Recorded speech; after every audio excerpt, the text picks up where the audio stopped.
Ayan, salamat po sa Diyos sa buhay ng mga bagong member ng worship team. Talaga naman, tugat glory sa mga leader po ng worship team. Sa youth, talaga naman may mga talento lumalabas. Isa yan sa mga gift o regalo ipinagkatiwala ng Diyos. Ang bawat isa po ay may kanya-kanyang ibinigay ang Panginoon. Maaaring ngayon yung iba hindi pa rin nalalaman na hindi nagamit, pero lahat po tayo, tagal po natin may kanya-kanya pong regalo ibinigay o gift ang ating Panginoon. Ang ating pong tema ngayon pong buwan, yan po ang God's Steward Overflowing Grace of God. Biyaya po, masagana. Ano po? Ang tema po na yan, may mga minsan po dyan na medyo masakit po para sa atin. Napansin niyo po? Medyo masakit. Pero ang lahat po ng yan ay paalala lamang po sa atin bilang isang mananampalataya. Ang sabi diyan, God's a good steward overflowing grace of God. Ang sabi po diyan, in what you have in life, glorify God. Sa anumang mayroon ka sa buhay. Ano ang meron tayo? Meron po tayo lakas. Meron po tayong kapayapaan. Ang sabi, luwalhati natin ang Diyos. Ano man po ang kalagayan natin sa buhay, parangalan natin ang Diyos. Amen. Nakakaranas man ng pagsubok, kahirapan, kagalakan, kasaganaan, lahat po ng yan, lagi natin ipagpasalamat sa Diyos. Sabi po ng unang Pedro, chapter 1, verse 4-11, sabi diyan, ikaw ba'y tagapangaral? Ipangaral mo ang salita ng Diyos. Ikaw ba'y tagapaglingkod? Gamitin mo sa paglilingkod ang lakas na kaloob sa iyo ng Diyos upang sa lahat ng bagay siya ay papurihan sa pamamagitan ni Jesucristo sa kanyang kapangyarihan at karangalan magpakailanman. Amen. Ang sabi po, kung ikaw po ay tagapangaral, ipangaral ka. Yan po yung mga regalo. Kung papansin po natin, may itinagay po ako dyan, yung unang Korinto chapter 12, verse 7 to 11, tungkol po iyan sa mga kaloob. Ibinigay po yan ng Panginoon sa bawat isang mananampalataya. Maaaring hindi mo alam kung ano ang sa iyo. Pero kapatid, mas maganda malaman mo kung ano yun at magamit. Basahin po natin, pakinggan nyo, may mga Bible po kayo. Ang sabi po dyan, sa mga Bible dyan, pakibasa po yung unang Korinto na yan. Para sa ikabubuti ng lahat, ang bawat isa'y binigyan ng kaloob na nagpapakita na sa kanya ang Espiritu Santo. Ang ilan sa atin na pagkaluban ng kakayanang magsalita ng mensahe ng karunungan. Ang iba naman ay pinagkaluban ng katalinuhan. Subalit, isang Espiritu ang nagkakaloob nito. Ang Espiritu rin iyon ang nagkakaloob sa iba ng pananampalataya sa Diyos. At sa iba'y ang kapangyarihang magpagaling sa mga may sakit. May mga pinagkaluban ng kapangyarihan gumawa ng mga himala. May pinagkaluban din ng kakayahang magpahayag ng mensahe mula sa Diyos. At may pinagkaluban naman ng kakayahan malaman kung alin ang kaloob ang mula sa Espiritu at kung alin ang hindi. May pinagkaluban ng kakayahang magsalita sa iba't ibang wika. At sa iba naman ay ang magpaliwanag ng mga wikang iyon. Ngunit, iisang Espiritu lamang ang gumagawa ng lahat ng ito at namamahagi ng iba't ibang kaloob sa bawat isa ayon sa kanyang ipinasya. Yun pong ating binasa una sa unang Pedro, may mga kaloob. Kaya nga, may kanya-kanyang bahagi ang bawat mananampalataya. Mapapaisip ka, bakit ano kaugnayan doon sa mabuting katiwala? Ano po? Last Sunday po, good steward, at madadaanan din po natin yan ngayon. Bawat isa sa atin, may mga itinalaga po ang Panginoon para mangaral, at ang iba naman po, para mag-evangelize, ang iba naman po mag-visitation, may mga gifts, may mga regalo, magpalakas ng loob. Hindi po magpahina ng loob, magpalakas. Ibig sabihin, ma-motivate mo siya. Kung nakakaranas ng mga pagsubok man sa buhay, kailangan mo siyang i-comfort. Kailangan iparamdam ang pagmamahal. Hindi naman po ito tungkol sa pera, kundi yung personal natin, kung paano natin sila aabutin. Kanina sa Sunday School may mga itinoro. Sa Sunday School, preparation, kung titingnan natin, ang isang tao, ang sabi doon, think, sabi, before you speak. So, pinag-iisipan na pa-process. Maraming bagay na pwede natin matanggap sa ating puso bilang mananampalataya at ito ay maging application. Kaya ang sabi ng iba, karamihan, do what you preach. Do what you teach. Uy, kami po ang tinamaan noon. Totoo naman po yun. Napakahirap po kasi marami po ang nakatingin sa mga nagsasalita at nagtuturo. Mas marami po ang buwabato sa amin kapag ito ay hindi namin nagawa. Kaya mga kapatid, isa sa pinakamahirap na parte ng paglilingkod, ang pamumuhay ng isang Kristiyano. Kung ano ang kalagayan sa buhay nito, paano ba pinapakita nito sa araw-araw na buhay, at kung paano tayo nakikisalumuha sa kapwa. Alam niyo mga kapatid, ang ating pong text ngayong umaga ay ito po. Sa unang Pedro chapter 4 verse 11, 12, verse 7 hanggang 11, basahin po natin kasi yan po ang ating text na pag-aaralan ngayong umaga. Sundan niyo po ako dahil hindi ko po yan inilagay dyan, pakinggan niyo na lang pong mabuti. Sabi po ng unang Pedro chapter 4 verse 7 hanggang 11, malapit na ang wakas ng lahat ng bagay. Kaya maging mapagtimpi kayo. Sabi, take what you speak. Before you speak, kailangan pag-isipan.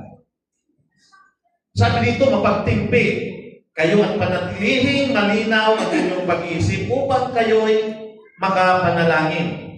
Higit sa lahat, magmahalan kayo ng tapat sapagkat ang pagmamahal ay pumapawi ng maraming kasalanan. Diyan po sa verse 8 po yan. Ang verse 9, huwag maging mabigat sa inyong loob ang pagtanggap sa inyong mga kapatid sa inyong bahay. Verse 10, bilang mabubuting katiwala ng iba't ibang kaloob ng Diyos, gamitin ninyo ang kakayahang tinanggap ninyo sa ikakapakinabang ng lahat. At ang verse 11 po niyan, ikaw ba'y tagapangaral? Ipangaral mo ang salita ng Diyos. Ikaw ba'y tagapaglingkod? Gamitin mo sa paglilingkod ang lakas na kaloob sa iyo ng Diyos. Upang sa lahat ng bagay, siya ay papurihan sa pamamagitan ni Jesucristo sa kanyang kapangyarihan at karangalan magpakailanman. Sandali po tayong manalangin, mga kapatid. Dakilang Diyos, aming Ama, salamat Panginoon sa pagkakataon ito at nawa Panginoon ang mensahe sa umaga ito ay magsilbing lakas ng bawat isa sa amin. Lubos na maunawaan namin kung ano ang parte namin sa gawain maging sa aming pamumuhay. Aming Diyos, tulungan mo kami sa mensahe ito kung paano namin ito mai-apply bilang mga Kristiyano at maipapamuhay. Salamat po, ikaw ang mataas, aming kalagitnaan sa pangalan ni Jesus. Amen. Ngayon po, intro lang po iyon. Maiksi lang po ang mensahe natin. Ang sabi dyan, ano mang mayroon ka sa buhay, luwalhatiin o parang alaluan Diyos. Mga kapatid, dapat malinaw po yan sa atin. Mamuhay, ang title po natin ito, mamuhay bilang mabubuting katiwala sa panahon ng wakas. Bakit po? Mabubuting katiwala sa panahon ng wakas. Magtataka kayo, no? Wala pong eksaktong sinasabi kung kailan ang wakas, pero nasa end times po tayo. Hindi natin alam kung kailan yon.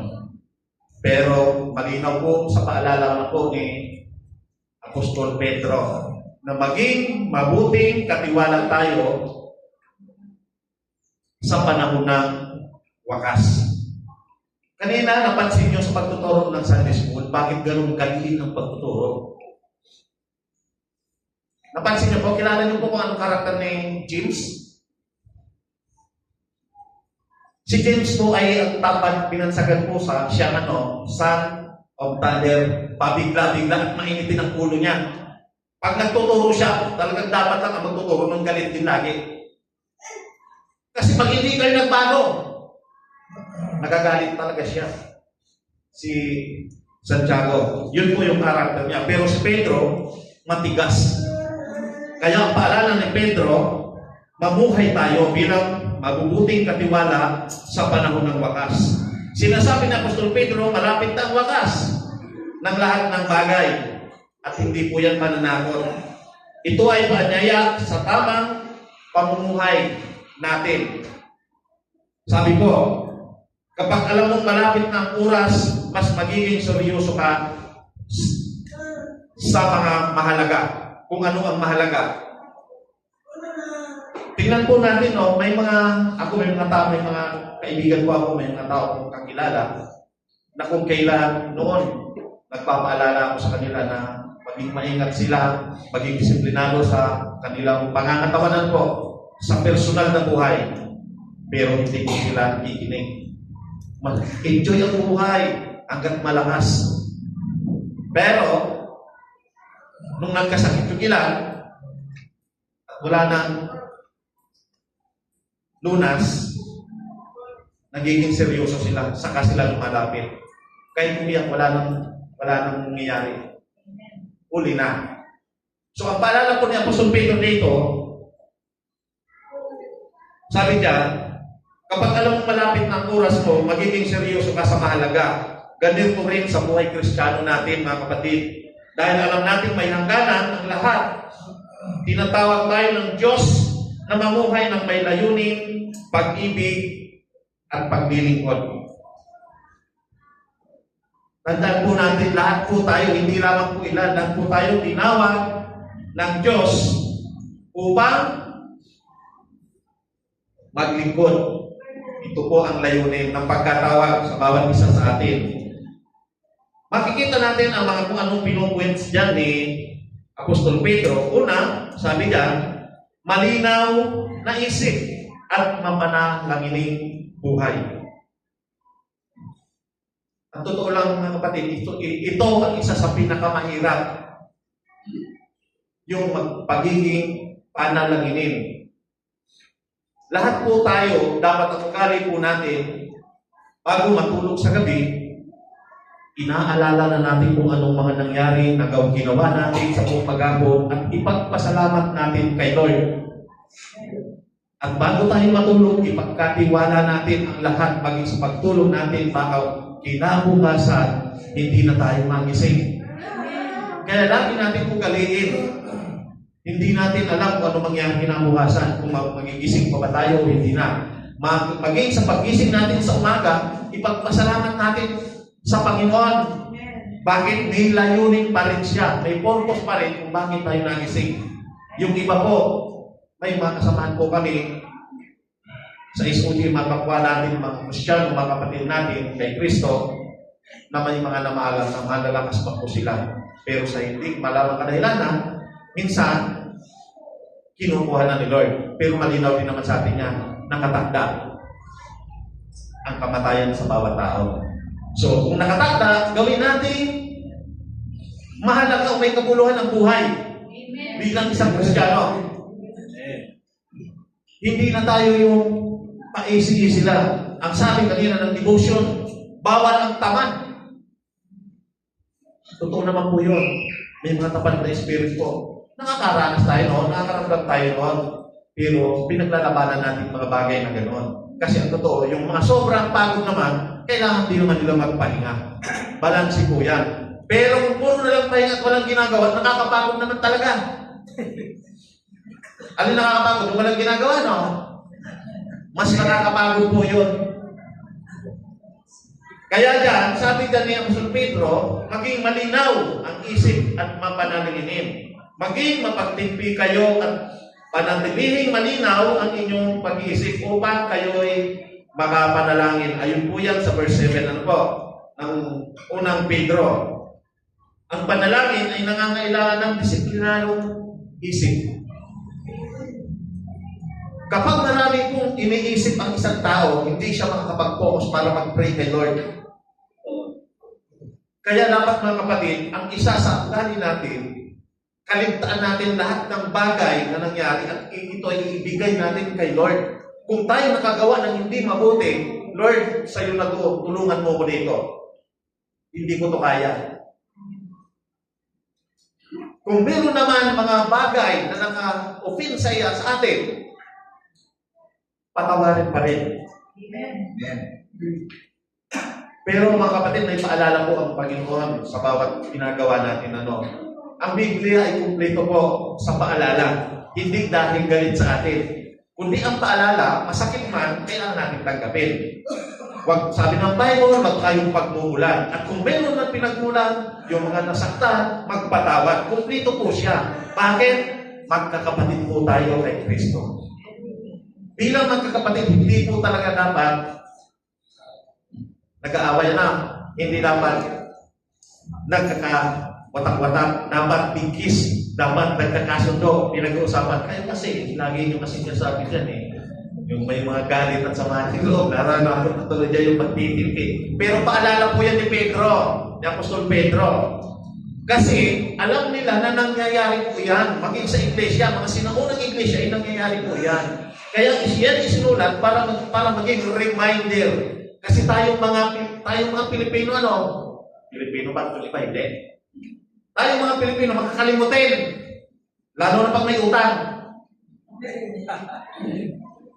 Joke lang yun, pero totoo yun. Makakalimutin tayo, kaya nga may reminder. Paalala po yan ni Pedro. Sabi dyan, ang panalangin ay nangangailangan ng disiplinadong isip. Pusong hindi alipin ng emosyon o makamundong aliw. Alam niyo yung ibig sabihin ng pusong, ang sabi dyan, alipin ng emosyon? Hindi ko siya sabi, lahat tayo meron, gano'n. Lalo ng mga in love dyan. Oy, mga kabataan, may mga kabataan ba dito? May mga ano ba? Binatang talaga? Yung mga binata dyan. Yung mga talaga dyan. Meron po yan emosyon, lalo kapag sila ay nagmamahal. Minsan dahil nga sa emosyon, doon nagkakamali madalas ang tao. Di kayo agree.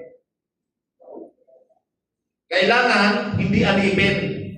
Hindi pwedeng magulong isip o tamad na espiritu. Ang sabi po dyan, bakit nakalagay yan dyan? Tamad na espiritu. Tama naman si Pastor kasi devotion niya Tamad na espiritu. Hindi ko po, iyan na ginawa ko po yan nung isang,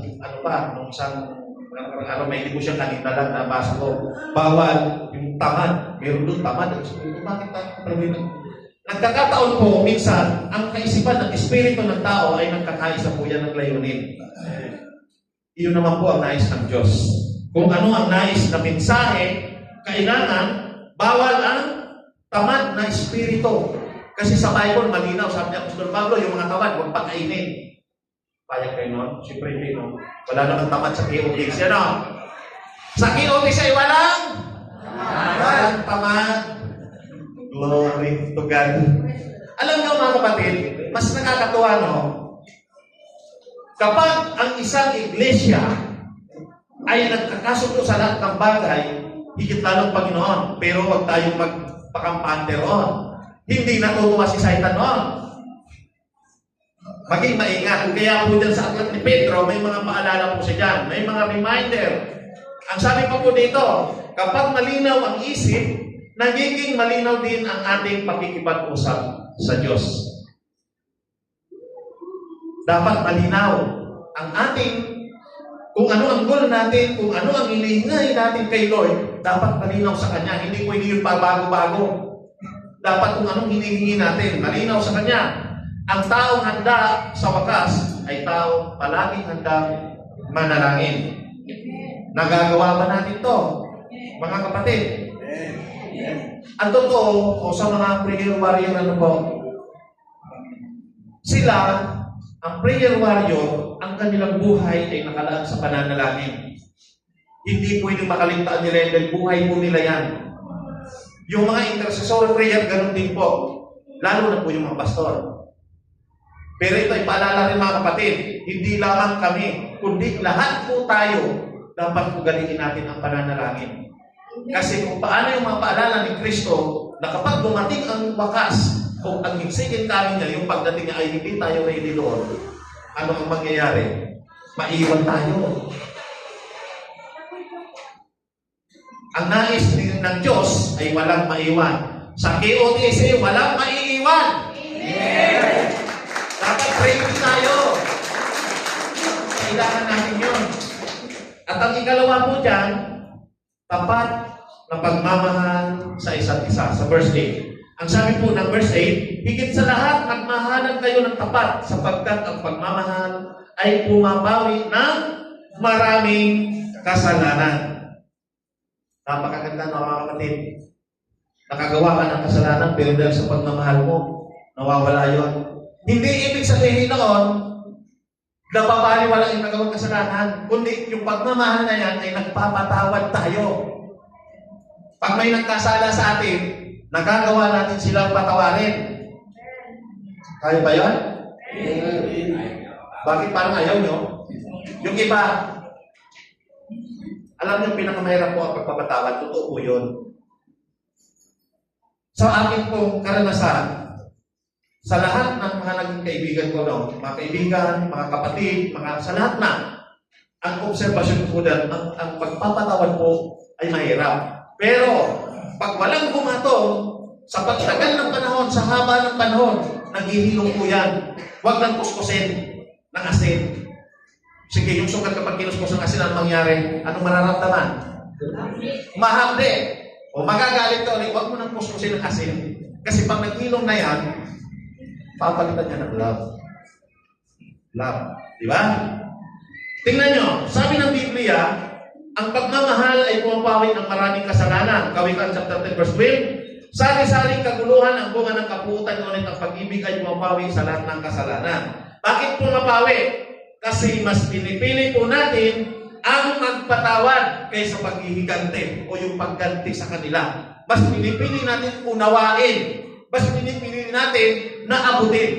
Kasi hindi po lahat ay pare-pares ng unawa. Yung iba po, ang sabi nila ganito lang. Pero yung iba naman ay napakalawak. So kung ganito lang, lalo po siya, hindi kayo magkakasundo, lalo kayong maghihiwalay. So tayo mga mature. Tayo mga mature, kasama ba doon, ha? Hindi po. Sa ating bilang ng Kristiyano, kung paano natin unawain, hanggang kaya natin tanggapin, tatanggapin natin, masakit man, lalo sa mga pastor. Yung mga pastor, marami po pinagdadaanan sa buhay lagi, pero nakakaya niya dahil ang tinanggap kay Lord ay sacrificial love. Ang pag-ibig po ay nagsasakripisyo. Ang pagmamahal po ay nagpapaubaya. Pero nung ako may jowa pa nung araw, binata ko, hindi. Talagang away talaga yan. Hindi ko papaubaya ang mahal ko. Away talaga yan. Sino dito kaya ipaubaya ang kanyang girlfriend? Siyempre hindi, no? Oy, sabi ng Lord, pag mahal mo, ipaubaya mo. Girlfriend pa lang naman, hindi pa naman asawa ng pastor. Kung mapapaputi pa siya. Pero minsan, ang galing ng tao nagiging makasarili dahil sa pagmamahal. Lalo na kung obsessed. Kaya po minsan sa isang pamilya, ano po, dahil sa sobrang pagmamahal, nagiging makasarili. Kaya minsan sa mga pamilya, marami pong problema sa mag-asawa. Amen. Dahil sa sobrang pagmamahal na yun, minsan may nananakit na, mayroon lagi nag-away dahil sobrang selos. Hindi naman masama yung selos, pero pag yung obsessed, iba kasi yun eh. Yung sobrang pagmamahal na sakit po yun. Alam niyo po bakit kinumit ko yun? Ang aking may bahay, yung kapatid ng panganay niya, grabe po ang napangasawa nun. Sundalo po yun, army. Pag yun magsilos, ang buong barangay, taob pag nagagalit siya sa away nila. So may mga ganoon. So hindi nagiging mabuti. Kaya ang sabi dyan, bakit pumabawi? Kasi mas pinipili natin ang magpatawad. Ang mga anak ng Diyos, martir. Kahit nasasaktan, sige pa rin. Pero may makilala rin akong matatapang, hindi, magpapatalo. Pandirigmano. Dati, pero ngayon hindi na. Dati. May kilala akong ganun eh. May mga nag-testimony dito noon. Nakunting sa litanong, uy, talagang hanggang sa makarating sa barangay. Mga mandirigma. Totoo yun, pero dati pa yun, no? Wala na ngayon? Wala na. Wala na. Kasi nagbago na. Tayo nga na kay Kristo ay binago. At dahil kay Kristo na nasa atin, tayo ngayon ay nagmamahal. Di natin kayang bali ng kaaway kung hindi natin tinanggap ng totoo ang Panginoong Jesus. Ang hirap magmahal ng kaaway, makakala ninyo. Yung yakapin mo yung tao, galit na galit sa'yo, o galit na galit ka kaya? Kaya ba? Ako, kinaya ko po yun. Kaya po dyan ay tuturo sa inyo. Umiiyak ako dahil sobrang galit ko kasi yung tatay ko pinatay. Pero, dahil na kay Lord na, hindi mo kaya gawin yun. So, ang pagpapatawad po, ang sabi po ng Bible, tayong lahat ay pinatawad. Bakit? Lahat tayo ay makasalanan. Dahil pinatawad tayo ng Diyos, kailangan din natin magpatawad. Ganoon po iyon. Bakit? Ang Bible lagi po may paalala. Kung tayo, sabi ng Panginoon, kung hindi ka magpapatawad, hindi ka matatawad ng Ama sa langit. Malinaw po sa atin. At ang ikatlo, sabi dyan, bukas na puso at bukas na tahanan. O, sino dito mga kapatid? Ang laging may bisita, si Pastor Jan, alam ko lagi meron. May mga bisita lagi sa bahay. Pero hindi pa rin pares po.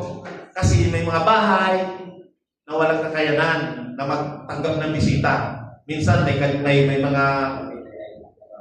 mga kalagayan na hindi natin sila masisisi o hindi natin sila mahusgahan ng ganoon dahil yun talaga ang disenyo nila. Pero may mga paalala lang din po ito. Sabi dito, bukas na puso at bukas na tahanan. Pero hindi ibig sabihin na ang pagtanggap mo, hindi lang sa loob na tahanan, pwede mo rin gawin yun sa labas. Amen. Kung hindi pwede sa bahay, pwede sa labas. Huwag maging mabigat sa iyong loob ang pagtanggap sa inyong mga kapatid.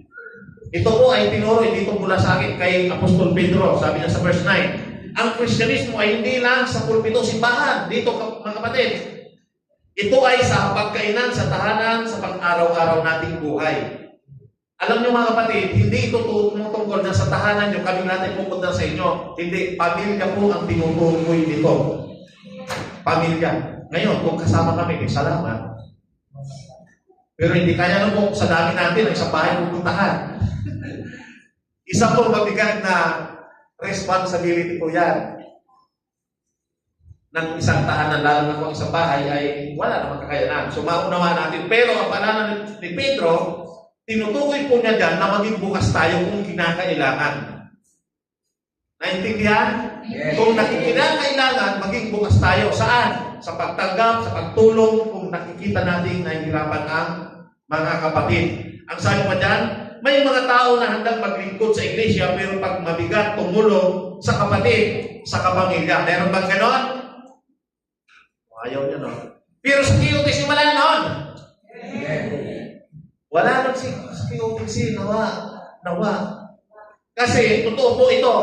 Sa ibang mga simbahan, meron po akong nakikita at may mga nagpupinto rin sa akin po mga kapwa namin manggagawa. Sabi, may mga taong handang maglingkod sa iglesia, pero mabigat tumulong sa kapatid, sa pamilya, lalo na sa mga gawain bahay. Ang sipag sa simbahan, pagdating naman sa loob ng tahanan, o sa negosyo yung pastor sa loob ng bahay nila, ang hirap utusan. Tama. Nakasinasabi dito yung iba, sorry sa inyo, pero totoo po yun. Ang hirap ninyong utusan pag sa loob ng bahay. Ang sipag-sipag nila. Mga kapatid, magbago na tayo. Ano sabi kanina nung nag-school sa Sunday School? Magbago na ba? Pagkasabi. Dapat yung dating tayo, na bago na ngayon. Ang sabi pa nito, ang pagtanggap sa kapatid ay pagpapakita na si Kristo ay tunay na nakatira sa ating buhay. Bakit sinasabi na ang totoong pagtanggap, ang pagtanggap sa lahat, hindi lamang po ito sa isang kapatid, sa lahat na po ito, ay nagpapakita na si Kristo ay namumuhay o naghahari sa ating buhay. Sabi po ng unang Korinto chapter 6 verse 19 to 20, hindi ba ninyo alam na ang inyong katawan ay templo ng Espiritu Santo na nasa inyo at ipinagkaloob ng Diyos sa inyo? Hindi na ninyo pag-aari ang inyong katawan sapagkat binili niya kayo sa isang halaga. Kaya gamitin ninyo ang inyong katawan upang maparangalan ng Diyos. Yung pagtanggap, pagtulong, lahat ng mga ginagawa natin na mabuti, ito po ay refleksyon na ang Panginoong Jesucristo ay nasa buhay natin. Bukas ang ating puso, ang bahay natin, at kung ano man meron tayo. Hindi ko naman sinasabi po na ano meron sa ating ipamigay natin, kundi ang sinasabi dito yung pagtulong, pagtanggap nang walang kapalit. Ang pagtulong po, sabi ng Biblia, wala pong dapat na hinihintay na kapalit. Kapag nagbigay si kaliwa, hindi dapat makita ng kanan di malaman. Kasi pagmamayabang na po yun. Hindi lahat tayo rito ay kaya na gumawa ng ganoon. Pero kung sino man ang mga natatats para magbigay ng mga ganun, lalo na po sa ating vision, goal na magkaroon ng sariling simbahan, may mga kakayanan kayo, kayong gagamitin ng Lord, hindi lamang kayo na ilagay dyan, o hindi yan nagkaroon kayo ng ganyang buhay ay para lang sa wala, kundi may purpose ng Diyos. Kapag binagbigay kayo sa ganung mga project para sa ikapapakinabang ng lahat, ang Diyos po, ang bukas na palad, mas lalong mag-uumapaw po ang biyaya. Amen. Pero hindi, tandaan po natin ito, lilinawin ko rin po, hindi po ito tungkol lang sa material na bagay o sa pera. Ang biyaya dyan, yung pagiging mabuting katiwala na tinalakay last Sunday, ito po ay hindi lamang tumutukoy doon sa pera, kundi sa paglilingkod natin, yung kung ano yung kaya natin gawin sa paglilingkod sa Panginoon. Amen. Hindi lamang po ang good steward ay hindi lamang po sa material na bagay. Yung mga pag-aralan natin, ang biyaya ng Diyos na binigay sa atin, yung kaligtasan, dapat tinanggap natin din ito sa Panginoon. Ibigay din natin ito, atin pong ibahagi sa iba. Yung love, tinanggap natin sa Panginoon, iparanas natin sa iba. Yung kapayapaan na tinanggap natin, ibahagi din natin sa iba. Sa paanong paraan yung mga kapatid? Lahat tayo may mga nakakasalamuha. Hindi tayo laging magkakasama. Ano po? Minsan lang tayo sa isang linggo magkakasama. O kung may gawain man ng mga araw. Pero yung ating mga nakakasama, araw-araw, doon natin ipapakita kung ano yung mga tinanggap natin sa Panginoon. Pagdating po sa gawain ng simbahan, makikita po ng Diyos kung ano ang puso natin. At tandaan po natin, hindi lamang po aksidente na nalagay tayo na tayo ay pinagpala ng Diyos para sa wala. Lagi pong may purpose. Mas masarap po sa pakiramdam. Halimbawa pa ako po ay ginamit ng Panginoon para ma-bless kayo. Masaya na po ako noon. Ganun din lahat po ng Kristiyano. Nagiging masaya siya kapag siya ay nagagamit ng Panginoon. Ano man ang talentong ibinigay sa bawat isa sa atin. Bakit? Ang bawat isa, kasi yun, hindi mo kaya gawin yun kung wala sa buhay mo si Kristo. Ang sabi niyan, hindi mo na timplo ang katawan mo, kaya kung ano man gagawin mo, mabuti. Pero kung masama, hindi po yun galing sa Panginoon. Ang mga tumanggap po kay Kristo, siya nang naghahari sa buhay niya. Kaya ang nasabi diyan, ito ay, ang inyong katawan ay templo ng Espiritu. Ibig sabihin siya ang nagmamayari niya. Kaya kung anong ginagawa niya, ang lalabas po dyan ay kabutihan. Naunawaan po natin. Malapit na tayong matapos. Pang-apat, mga kaloob ay para sa paglilingkod, hindi pagpapakilala. Ouch! Para sa amin yata ito ano? Ang paglilingkod ay hindi po tayo para ma-recognize. Magyabang na ganito ang posisyon, ganito kami. Kasi po yan ay gift, regalo. Ang sabi po dyan, bilang mabubuting katiwala, gamitin ninyo ang kakayahang tinanggap ninyo. Hindi lahat pare-pareho ang kaloob, pero lahat may pananagutan. Yung gift na ibinigay sa atin, may pananagutan po ang bawat isa sa atin. Kasi kapag sinabing regalo, hindi pag-aari, ipinagkatiwala ng Diyos. Naalala nyo yung mensahe last Sunday, Good Steward, Parable of the Talents. May 3 tao doon na binigyan ng talento. Tumutukoy po yan sa mga binigay sa ating nakakayanan. Kung anong kakayanan natin, gamitin natin. Ang tanong, ano ang talento mo ngayon? Ginagamit mo ba ito para sa ikabubuti ng iba? May time ka ba? Saan mo ito inuubos? Sa sarili lang ba? O sa paglilingkod? Treasure, ginagamit mo ba ng tama o nagiging makasarili ka? Yung parables of the talent, nandun po yung time, talent, at treasure. Lahat po tayo mayroon noon.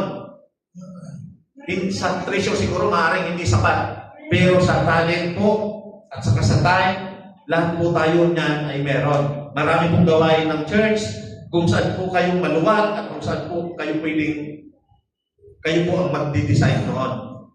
Iaayos nyo lang yung mga schedule nyo. Kasi kami mga pastor ay marami po talaga kaming schedule. Kaya minsan hindi, pag nagkasabay-sabay, ay hindi magagawa niyan. Kaya last Thursday po, may seminar kami sa OCC. Yun po yung Christmas Child Operation OCC. Operation Christmas Child. Hindi po nangyari noong December. Kasi dumating yung mga regalo, January na po. Ngayon, may training na naman po kami ulit, kaya lang malayo sa 3-6 lang kung Pastor Johnny. Pero ang warehouse po ng mga regalong pinagbagsakan, nasa Cavite City po. Sa Webis po, ngayon, babanggitin sa Webis, atin po kami kasi gusto namin makasama pa rin tayo doon sa mga regalo na kasi naandun yung mga requirements natin lahat sa training system test. Kaya lang kulang kami ng isa, dapat 3. Dapat 3 kami. Sacrifice po yun kasi medyo malayo po yun sa Tracy po. Malapit sa SM. Pagka na SM gano'n sa subdivision. Doon po yung binyo. So, dahil sa mga regalo na yun, nais din natin na matuloy iyon at mapasaya natin yung mga bata na dapat tumanggap noon. At ang purpose po noon, evangelism po. Hindi lamang yung mga bata, kundi yung mga pamilya nila na ma-share natin. Kasi pag dumating po yun, isa po yun sa gawain na malaking gawain ng PODC kung saan man yung gaganapin. Sabay-sabay po yun sila at magkakaroon po yun ng documentation. So isa po yan sa mga ipinagpipray natin na nawa hindi lamang yung mga bata ang mapagpalang ma-bless, kundi maging yung mga magulang nila. So, pagdating ng araw na yon, tulong-tulong tayo. Kasi marami po yung mga bata na i-cater po natin. Kung sa isang court po yun, marami yun, 100. Marami po yun. 100 na mga bata yun. Sabi pa dito, ang kaloob ng hindi ginagamit ay kaloob po na nasasayang. Kaya kung meron po tayong mga gift sa buhay natin, gamitin po natin. Huwag po tayong mahiya. Kung ang kaya natin, magwalis na dito kami, gawin natin. Kaya ba yun? Hindi po yung nakakaya. Lahat naman po kami dumaan sa ganoon. Messenger, utosan sa labas, sabi natin, runner. Okay lang po yun. Kung ano man, ang mga, pinaganda pa ng messenger, no? Runner, wala pong ano doon, hindi nakakaya ang mga ganung bagay. Bakit? Part ng paglilingkod natin sa Panginoon, yung nagpapakababa, ay itinataas ng Panginoon. Hindi po yung nananatili sa ganun, maging tapat lang ang puso natin sa paglilingkod. At panglima, saan dyan? Lahat ay para maluwalhati ang Diyos. Ang lahat ng gagawin natin ay para sa ikaluluwalhati ng Panginoon. Ang sabi sa verse 11, upang sa lahat ng bagay, siya'y papurihan. Kung ikaw ay tagapangaral, ipangaral ang salita ng Diyos. Tingnan niyo po, sabi niya, kung tagapangaral, ang gift mo, tumayo ka. Ang totoo po, ako noon, hindi naman talaga, hindi ko hinahangad na maging ganito ako. Pero dahil din sa tiyaga ko na mag-attend ng Bible study, ng mga trainings, at saka doon sa mga nagtuturo ng discipleship, theology class, ang sipag ko, kami ni Mrs. noon. 2012 kami nag-umpisa na attend. Pero doon sa mga theology class, 2014 na po yun. Ang tagal noon, ang totoo, hindi ko maintindihan yan. Paulit-ulit. Maraming teacher nagturo sa amin. Iba-ibang school ang nagaling at dito nagtuturo sa church. Hanggang sa panahon na ngayon, nagpapatuloy pa rin na mag-aral. Wala pong katapusan. Bakit po? Habang nag-aaral na may mga bagay na natututunan. Halimbawa po ako, nagtuturo po ako sa Siada Police, yung mga tinuturuan ko doon, natututo ako sa buhay nila. Hindi lang silang natututo sa akin, maging ako. Alam niyo kung bakit? Yung buhay ng mga galing doon, ng mga tinuturuan ko, ay pinakamatinding pinagdaanan sa buhay. Si Brother Toro, alam niya yan. Ano, kapatid? Alam niya yan. Pinagpamalag mula pa sa sipag. Sa sipag, sila. Dahil ang buhay na pero siya, hindi siya nanggaling sa loob. Pero yung mga nanggaling sa loob, ang mas mahirap ang buhay. Pero anong natutunan ko sa kanila? Kahit ganun pa man naging buhay nila, nagpapatuloy sila. Lalo na sa panahon ngayon. Palakpakan natin ang Panginoon sa buhay. May estudyante po. Kasama nyo ngayon.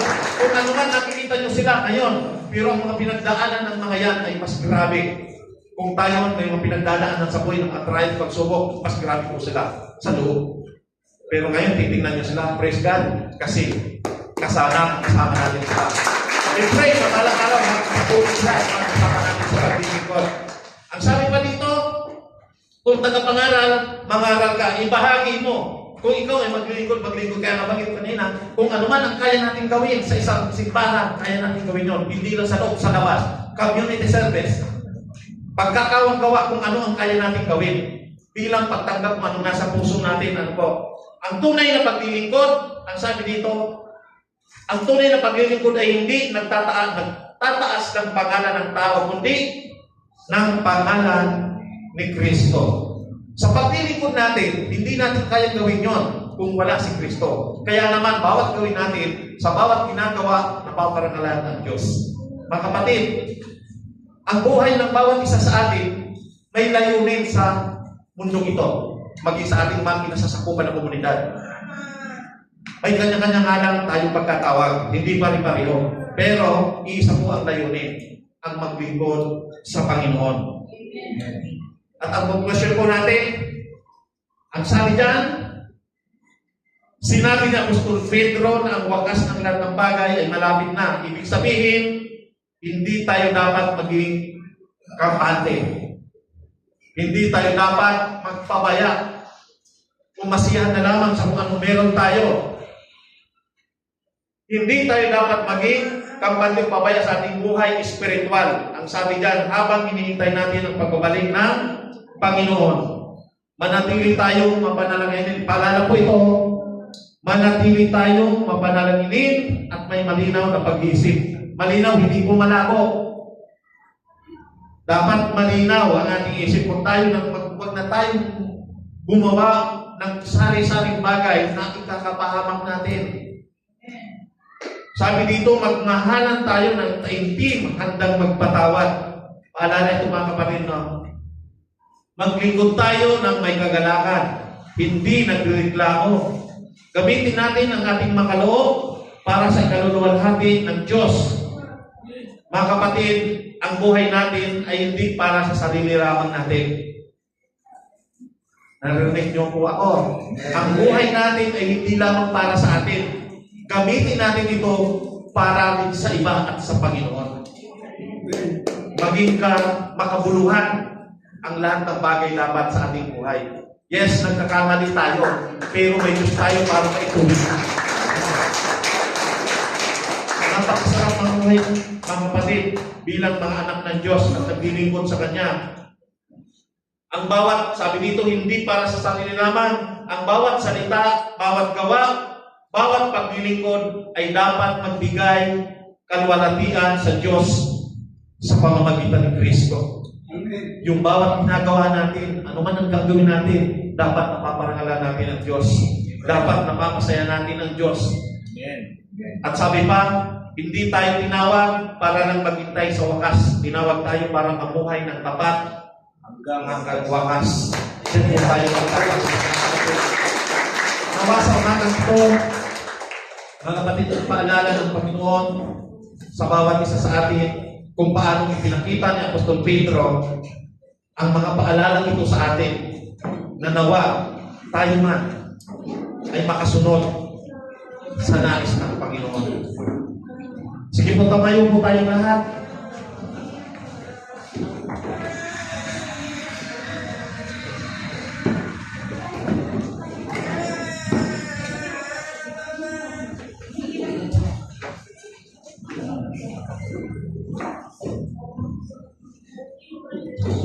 Hallelujah.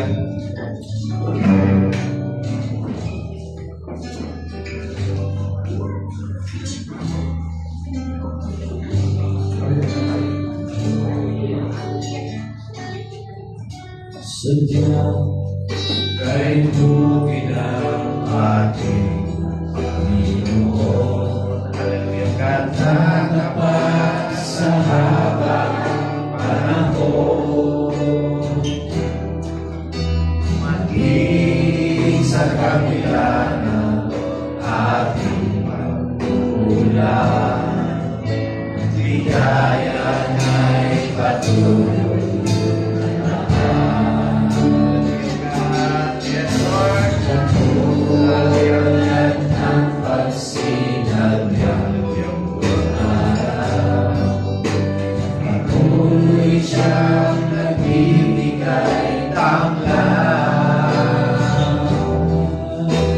Kaya sa puso ko namin, katapatan niya'y aking pupurihin. Dakila ka, O Diyos, tapat ka ng tunay, pagmula ka sa ugat ng aking mundo'y magunaw man, maaasahan kang lagi, maging hanggang wakas nito buhay. Hallelujah. Dakilang Diyos, isa po sa paalala ninyo sa amin na ang panahon ay darating sa pagkagunaw, Panginoon, ang wakas ng mundo. Kaya naman, Panginoon, sa panahong ito, Panginoon, na hindi lamang, Panginoon, sa buhay namin nararanasan ang hirap, kundi ang pinapahayag mo sa darating na panahon pa ay mas magiging mahirap. Dakilang Diyos, kami po ay mahina sa lahat ng bagay. Amin pong inilalapit sa iyo, isinusukos namin sa inyong Panginoon ang bawat buhay namin sa mga oras na ito. Tulungan mo kami, Panginoon, sa mga bagay na hindi namin kayang gawin, higit lalo, Panginoon, sa buhay espiritual namin. Aming Diyos, parte ng buhay na ito ang kainahan namin, kaya naman, lagi namin, Panginoon, idinudulog sa iyo. Tulungan kami, magawa namin, makalakad kami ayon sa iyong mga nais, Panginoon. Salamat po sa umaga na ito. Magsilbing kalakasan nawa namin ang mga paalalang ito ni Apostol Pedro na kung saan, Panginoon, ang mabubuting bagay na ipinagkatiwala mo sa amin ay hindi lamang ang kilin namin, kundi amin din po ito maibahagi, maiparanas at maisyo sa ibang, Panginoon. Salamat po, Panginoon, sa umaga na ito. Nawa ang bawat isa sa amin ay gamitin mo sa gawain ito. Salamat po, tinatas ka namin sa pangalan ni Jesus. Ang lahat ay magsabi na, Amen!